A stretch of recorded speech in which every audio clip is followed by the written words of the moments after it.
Hey guys, welcome to Initiate Scientia, where science meets you. If you're new to this channel, then do press the subscribe button and also press the bell icon.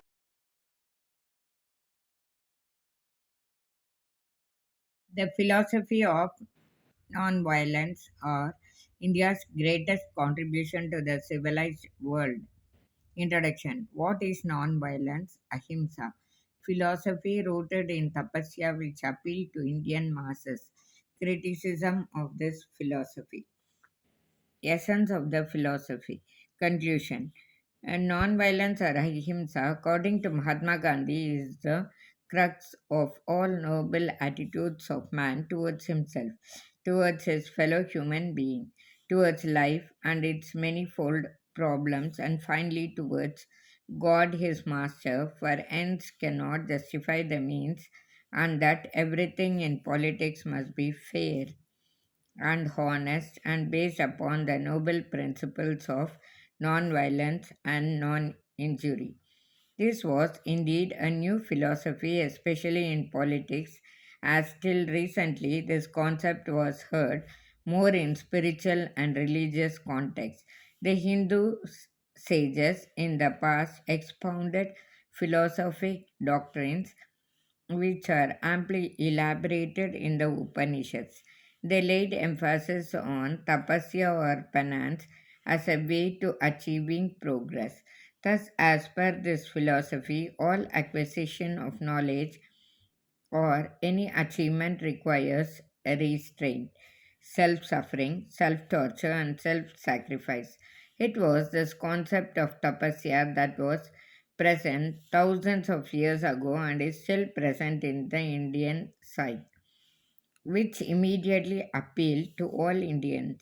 It was underlying reason for the great success of this mass movement for independence led by Gandhiji that convulsed India under him. There were many opponents to this line of thought who advocated more direct action even if it meant resorting to violence for achieving independence. Gandhiji, however, did not subscribe to their view, for according to him, violence begets more violence. This philosophy was at times mistaken for cowardice, but it really required great moral and psychological courage to fight for a cause upholding it.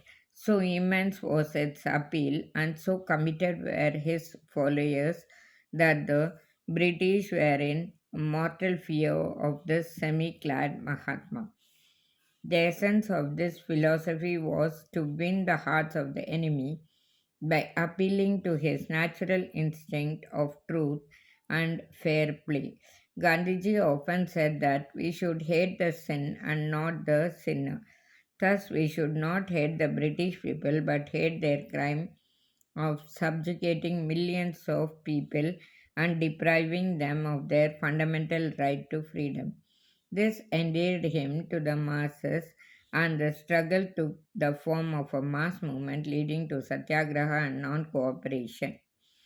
So, uh, refreshing was his approach that Nehru writes, and then came Gandhi. He was like a powerful current of fresh air that made us stretch ourselves and take deep breaths, like the beam of light that pierced the darkness and removed the scales from our eyes. He did not descend from the top, he seemed to emerge from the millions of India speaking their language. The culmination of the success of this philosophy was the victory of independence from the mighty British Empire. But what mattered most was the new path blazed by the Mahatma in a world plagued with violence and fraud to achieve the goal. It is, in fact, an all pervading philosophy of life that he prescribed for all the malady that is eating up the vitals of our nation. To that extent, we should uphold his teachings and prove ourselves worthy of his rich legacy.